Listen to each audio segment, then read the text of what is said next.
پھر وہ پیٹنگ چاہتے ہیں, صرف ایک دوسرے کو خوش کرنے کی بات کرتے ہیں. یہ بات نہیں ہے. آپ 50 لگا لیں. اب دیکھیں کسی لائن کے اوپر جب نکلنا ہوتا ہے کسی وی آئی پی نے اپنے گھر سے اور آنا ہوتا ہے تو ساری لائن لگی ہوتی ہے. ابھی ان کا دیکھیے یہ موڈیلٹیز ہیں. اس آدمی کا خیال رکھنا جو وہاں پہ کھڑا ہے, اس کا خیال رکھنا کہ وہ کھڑا کتنے بجے سے کھڑا ہے, کہ اگر آدمی کو گزرنا ہے 11 بجے تو اس کو آپ کھڑا وہاں صبح 6 بجے کر دیں گے. تو ظاہر ہے کہ یہ چیزیں جتنی ہیں یہ ہے دی ایلیمنٹ آف موڈیلٹی ہے کہ آپ کو کیسے وہاں پہ کرنا چاہیے, جس طرح کہ آپ کی تاکہ لوگ بھی فریش رہیں, لوگ بھی اپنے کام کے ساتھ کام کریں اور کام کے ساتھ چلتے رہیں. بات سب سے بڑی یہ ہے کہ آپ دیکھیں باتیں جو آدمی اس کا کرتا دھرتا ہے اس کے اوپر آپ بوجھ ڈالیں اس کے کام کے لیے. آپ یہ نہ کریں کہ آپ انٹرفیئر کریں کہ اگر آپ ٹیک اوور کر لیں کہ جی کہ پولیس کا کام بھی آپ کرنا شروع کر دیں, اب ایجوکیشن کا بھی کام آپ کرنا شروع کر دیں, اب وہ اداروں کا کام بھی آپ شروع کرنا کر دیں, تو کام کون کرے گا؟ وہ آدمی اپنا انٹرسٹ چھوڑ دے گا کہ بھائی میرے کام کے بیچ میں مداخلت ہو رہی ہے. اور یہ تو بندہ کہہ نہیں سکتا جی آپ میرے کام میں مداخلت کیوں کر رہے ہیں, یہ نہیں کہے گا. میرے خیال میں یہ ہے سب سے زیادہ کہ آپ اپنے لوگوں کو اپنا کام کرنے دیں اور اس کے اوپر آپ سپرویژن آپ کی ہونی چاہیے. آپ جب کہتے ہیں کہ جی کہ مجھے ایک رپورٹ 10 روز کے اندر آ جائے, 10 روز کے اندر آپ دیکھیں کہ آیا وہ رپورٹ اگر نہیں آپ کو آئی تو اگر آئی ہے تو اس کے اندر کوئی میٹ ہے کہ نہیں ہے, یہ تو آپ نے اسیس کرنا ہے ایز اے اوریجنیٹر. تو یہ اگر آپ نہیں کریں گے آپ یہ کام, اگر آپ صرف روپ ڈالنے کے لیے صرف آپ نے صرف لوگوں کے ٹریفک کو روکنے کے لیے آپ نے یہ کام کیا ہے, پھر تو یہ ہے ظاہر ہے کہ لوگ جو ہے وہ صرف سوائے اس بات کی کہ وہ ایک بد دعا دیں اس آدمی کو, اس کے علاوہ کچھ نہیں کر سکتے. اچھا میرے پروگرام کا وقت بالکل تھوڑا سا ہے. ہارون صاحب یہ بتائیے گا کہ آپ سمجھتے ہیں کہ موجودہ جو نظام ہے, آپ اگلے 1.5-2 سال اس کے رہ گئے ہیں, اس دوران یہ جو لا اینڈ آرڈر کی سچویشن ہے جس میں عام لوگ بہت زیادہ مارے جا رہے ہیں, بڑی بدتر ہے, اس میں کوئی امپرومنٹ آئے گی؟ میرا نہیں خیال کیا آئے گی.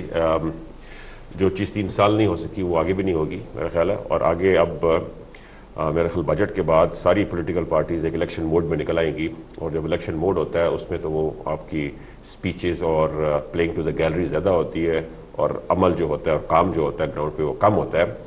احسن صاحب, having said that, I agree کہ اس ملک کے it has several problems and they're serious problems and they're real problems, but اس کا یہ مطلب نہیں ہے کہ وہ ٹھیک نہیں ہو سکتے. اور میں یہ بھی آپ کو کہتا ہوں کہ کسی آئنسٹائن کی ضرورت نہیں ہے, صرف ایک پراپر صحیح اچھے لیڈر کی ضرورت ہے جس کا انٹرسٹ اپنے آپ کو امیر کرنا نہیں, اس ملک کو امیر کرنا ہوگا, یا اس ملک کو پراسپرس کرنا ہوگا, یا اس ملک کو صحیح ٹریک پہ چڑھنے والا ہوگا. جس دن وہ لیڈر اس ملک میں آ گیا تو انشاءاللہ تعالیٰ یہ ملک چڑھ جائے گا. اور یہ اس ملک میں ریزیلینس بھی بڑی ہے, اس ملک میں پوٹینشیل بھی بڑا ہے, اس ملک کا فیوچر بالکل بنے گا انشاءاللہ تعالیٰ. اور یہ عوام, یہ آپ کے پریس کو ہم بڑا, میڈیا کو ہم بعض دفعہ برا بلا بھی کہتے ہیں, بٹ اس کے فائدے بھی بہت ہیں. اویئرنیس بڑی آ گئی ہے, اور یہی میڈیا ایشوز کو بات کر کے عوام کو اویئر کرے گا اور عوام صحیح لوگوں کو ووٹ دے گی. اچھا آپ ہارون صاحب, آپ نے کہا کہ یہاں کوئی لیڈر آ جائے گا جب صحیح. اس ملک میں اس وقت میاں محمد نواز شریف صاحب موجود ہیں, میاں شہباز شریف صاحب موجود ہیں, چودھری پرویز الہی صاحب موجود ہیں, چودھری شجاعت حسین صاحب موجود ہیں, الطاف حسین صاحب موجود ہیں, زرداری صاحب موجود ہیں, وزیر اعظم یوسف رضا گیلانی صاحب موجود ہیں, اور بہت سارے اور لیڈر موجود ہیں. کیا یہ تمام کے تمام جو لوگ ہیں ان میں سے کوئی بھی ایسا لیڈر نہیں ہے جو آپ کے اس معیار پہ پورا اترتا ہو جس کے تحت یہ ملک ٹھیک ہو سکتا ہے؟ میں نے تو آپ کو صرف یہ کہا کہ جو کرنٹ لیڈرز ہیں وہ کچھ نہیں کر سکے. اگر یہ بعد میں جو لیڈر آئے گا اور عوام سے الیکٹ کر کے لائے گا, انہوں نے اگر ناکام کیا تو میں ان کے بارے میں بھی یہ کہوں گا. اب یہ عوام کے اوپر ہے, یہ بات صحیح ہے, عوام نے اپنے ووٹ کو پراپرلی ایکسرسائز کرنا ہے. گھر بیٹھ کے اگر جا کے وہ الیکشن ڈے میں مری چلے جائیں گے آگے پیچھے تو پھر تو نہیں ہوگا نا, پھر تو کوئی ایسا لیڈر نہیں آئے گا. یہ بتائیے گا آپ کی نظر میں ان میں سے کوئی ایسا لیڈر ہے کہ نہیں؟ میری نظر میں پوٹینشیل ہے. کس میں؟ میں نہیں بتاؤں گا, یہ عوام بتائے نا, عوام بتائے. سیاسی ہو جائے گا نا, پھر باعث ہو جائے گا, کیونکہ میری اپنی باعث شو ہو جائے گی. اچھا منیکا صاحب, یہ تو خیر انہوں نے اوور آل جنرل سی بات کی. پنجاب کی جو صورتحال ہے, پنجاب میں بھی اس طرح لا اینڈ آرڈر خراب ہے, لوگ مر رہے ہیں, جنرل کرائم بھی ہے, دیگر کرائم بھی ہیں. تو کیا آپ سمجھتے ہیں, یہ تو فیڈرل کے حوالے سے بات کر رہے ہیں, اور وہ کہتے ہیں انہوں نے تو یہ کہا ہے کہ پنجاب کے اندر کچھ امپرومنٹ ہے, کچھ چیزیں نظر آ رہی ہیں. حالانکہ ایسا مجھے نہیں نظر آتا. جب تک لا اینڈ آرڈر کی بات کریں تو دہشت گردی کے واقعات سب سے زیادہ اس وقت پنجاب میں ہوئے ہیں, جس طرح کے مزاروں کے اوپر حملے اور جو بھی سارے واقعات ہیں, اس میں پنجاب گورنمنٹ بھی اسی طرح ہمیں فیل نظر آتی ہے. آپ سمجھتے ہیں, ہمیں تو ایسے نظر آ رہا ہے, آپ کیا سمجھتے ہیں کہ پنجاب گورنمنٹ اگلے 2 سال میں اگر جو فیڈرل گورنمنٹ ہے وہ تو ڈیلیور نہ کر پائی, پنجاب گورنمنٹ کر پائے گی اس حوالے سے؟ وقت ہی بتائے, امید اچھی رکھنی چاہیے. یعنی آپ بھی پر امید نہیں ہے؟ میرا مطلب ہے میں ویسے ہی بڑک مار دوں, میرا حکومت سے تعلق کیا ہے, حکومت والے آپ ان سے پوچھیں. اچھا, لیکن جو حالات نظر آ رہے ہیں نا, وہ بے حد مایوس کن حالات، مایوس کن ہے. اور سب سے بڑی بات یہ ہے کہ پنجاب کا اس وقت سیاست لے لیں، انتہائی قحط اور رجالی کی ماری ہوئی سیاست. اچھا یہاں مجھے ایک چھوٹا سا بس میرا سوال ہے. بیوروکریسی لے لیں، ہم پنجاب انتہائی قحط اور رجالی کی ماری ہوئی. پنجاب اسمبلی کی میں صرف تھوڑی سی مثال دینا چاہ رہا ہوں کہ لا اینڈ آرڈر کے حوالے سے ایک چھوٹا سا اس کو میں چاہتا ہوں کہ اس کے ساتھ ملاؤں کہ پنجاب اسمبلی میں جس شدت کے ساتھ پاکستان پیپلز پارٹی نے اور مسلم لیگ کیو نے آپ کی مخالفت کی، جس طرح کا آپ کا حلیہ بگاڑا، نون لیگ آپ کی اس طرح حفاظت کرنے نہیں آئی. اگر نون لیگ آپ کی حفاظت نہیں کر پا رہی تو یہاں عام آدمی کی حفاظت کر لے گی؟ نہیں، وہ ایک مختلف معاملہ ہے.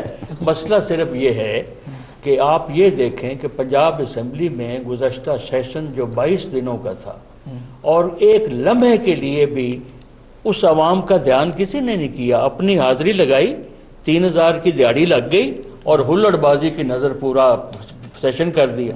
تو ان لوگوں کو سوچنا چاہیے، عوام ان کا حساب کتاب کرے گی کہ اس لیے تمہیں وہاں بھیجا تھا کہ تم وہ اپنا شور شرابہ اور ہلڑ بازی اور گالی گلوچ میں وقت گزارو. ٹھیک ہو گیا مانیکا صاحب. جنرل صاحب آپ کو نظر آتا ہے کہ ہم چاہتے ہیں کہ عوام کو کوئی امید بھی تو دینا، کو نظر آتا ہے کہ یہ جو 1.5-2 سال بچے ہیں موجودہ گورنمنٹ کے، اس میں کوئی لا اینڈ آرڈر بہتر ہو جائے گا؟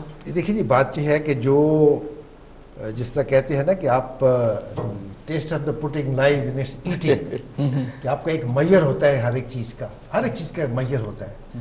میں سمجھتا ہوں کہ جو اب چونکہ ہماری ایک پولیٹیکل گورنمنٹ ہے، ڈیموکریٹک گورنمنٹ ہے، تھرو الیکشنز آئی ہے یہ گورنمنٹ، ہماری اگر آج میرا اپنا خیال یہ ہے، آج ہماری اگر اپوزیشن جو کہ اکاؤنٹیبل ہے، جس کو اکاؤنٹیبل ہے یہ حکومت بھی، جس کو کہ اکاؤنٹیبل ہے یہ منسٹرز بھی، آج یہ ہماری اپوزیشن جو ہے یہ اپوزیشن کا رول ادا کرے، جو رول اپوزیشن کا ہوتا ہے، اور ان کو تھریٹ ہو ان کا کہ یہ ہم تو ایکسپوز ہو جائیں گے، تو میرا خیال میں حالات بہت سے بہتر ہو سکتے ہیں. بہت شکریہ جنرل صاحب آپ کا، آپ میرے پروگرام میں تشریف لائے. ہارون اختر صاحب آپ کا بہت شکریہ. عطا منیکا صاحب آپ کا بہت شکریہ، آپ میرے پروگرام میں تشریف لائے. ناظرین آپ نے میری شرکا کی باتیں سنی. ہارون اختر صاحب کا کہنا یہ ہے کہ پاکستان کے مسائل خاص طور پہ لا اینڈ آرڈر کے حوالے سے یقیناً ٹھیک ہو سکتے ہیں، لیکن ضرورت اس امر کی ہے کہ قیادت جو ہے، صحیح قیادت وہ سامنے آئے اور اپنے ذاتی مفادات سے ہٹ کے حکمران جو ہیں عوام کے مفادات کو مد نظر رکھیں، تب ملک کے حالات بہتر ہو سکتے ہیں. عطا منیکا صاحب مایوس نہیں ہیں، وہ کہتے ہیں جی میں پوری امید ہوں کہ پاکستان کے حالات بہتر ہوں گے اور یہ جو پولیٹیکل سیٹ اپ ہے کچھ نہ کچھ ڈیلیور ضرور کرے گا.